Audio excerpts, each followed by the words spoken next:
இனிய தமிழ் அமுது நேயர்களே, அனைவருக்கும் இனிய வணக்கங்கள். இன்றைக்கு தசகம் 13 ஹிரண்யாட்சன் வதம். பரதனை, ஹிரண்யாட்சன் தன் முழங்கால் அளவு இருந்த பிரளய ஜலத்தில் உன்னை தேடி தேடி திரிந்து கொண்டிருந்தான். அப்பொழுது உன் பக்தனும் தந்திரத்தில் நடிப்பதில் திறமை உடையவனான நாரத முனிவன் அவனிடம் சென்று அவனை புகழ்ந்தும் உன்னை இகழ்ந்தும் மெல்ல பின்வருமாறு குரலாயினான். அந்த முனிவன், பிரபுவே, மாயாவியான அந்த விஷ்ணு உன் நிலமகளை கைப்பற்றி செல்கின்றான். இது என்ன துன்பம் என்றான். அதை கேட்டு அந்த ஹிரண்யாட்சன் அவன் எங்கே என்று இருந்தான். பின் நாரதன் காட்டிய வழியே சென்று அவன் நிலமகளை எடுத்துக்கொண்டு நீரில் வெளிக்கிளம்பிய உன்னை வந்து அடைந்தான். அந்த அசுரன், இது ஒரு காட்டு விலங்கு அன்று என்று கூறி எள்ளி நகையாடி பற்பல கொடிய சொற்களால் ஏசினான். ஆனால் அவனை நீ பொருளாக மதிக்கவே இல்லை.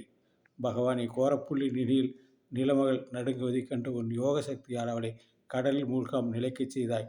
பின் கடுமையாக போர் புரிவதில் ஈடுபட்டாய். அந்த அசுரன் தன் கையில் கதாயத்தை வைத்துக் கொண்டிருந்தான். அதனால் நீயும் உன் கையில் கதாயத்தை ஏந்தி யுத்தம் செய்து விளையாடுகள். கடகட என்ற ஒளி ஆகாயத்தில் இருந்தது.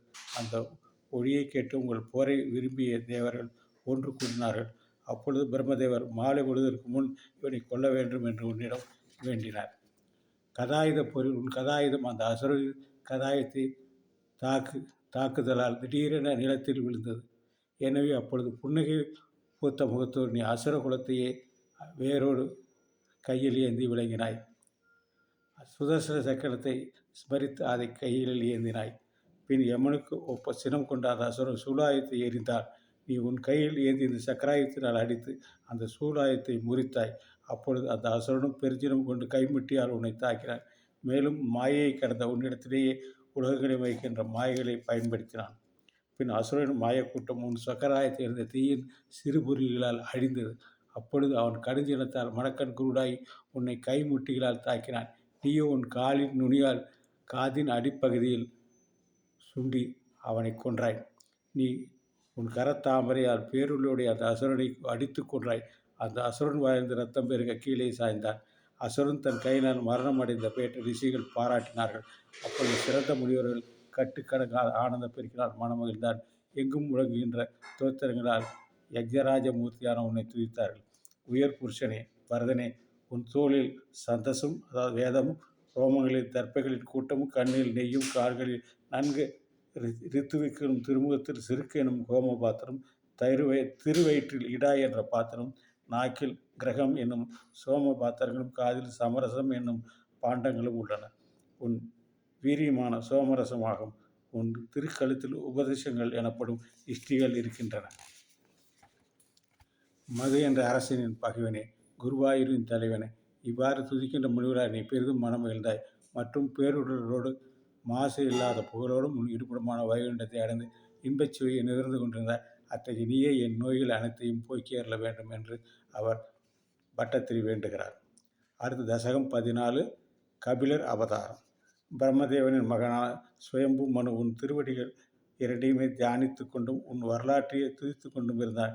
இவ்வாறு தன் காலத்தை மன்வந்தரத்தை இடையூறு இல்லாமல் இனிதே கழித்தான். பகவானே, கர்த்தமன் என்ற பிரம்மதேவனின் நிலையிலிருந்து தோன்றியவன்.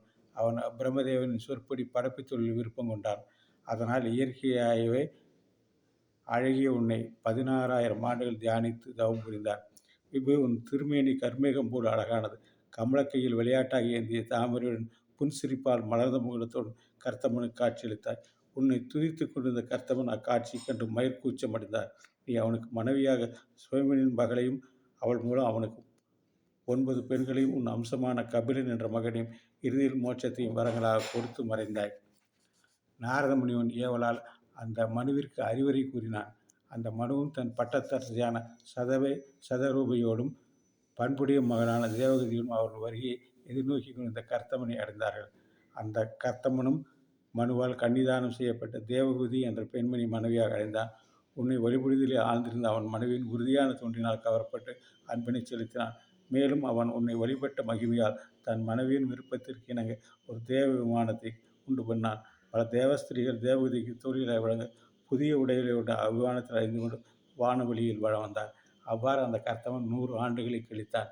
மிகவும் அழகான 9 பெண் செல்வங்களை பெற்ற துறவியாக காட்டிற்கு செல்ல முயன்றார். ஆயினும் தன் மனைவியின் விருப்பத்திற்கு இணங்கியும் உன்னுடைய அவதாரத்தை எதிர்பார்த்து கொண்டு 100 வருஷங்கள் வெளியே வாழ்ந்தான். தேவனே, தேவகதி தன் கணவன் சொற்படி உன்னை வழிபடுவதில் ஈடுபட்டிருந்தால் நீ அவளிடத்தில் மக்களுக்கு பரமார்த்த தத்துவம் இப்போதிப்ப கபிலராக அவதாரம் செய்தாய்.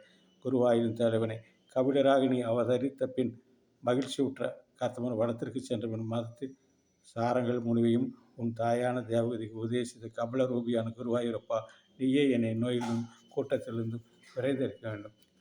தசகம் 14 முற்றிட்டு தசகம் 15 நாளைக்கு கபிலருடைய அறிவுரை. நாளை பார்ப்போமா? நன்றி, வணக்கம்.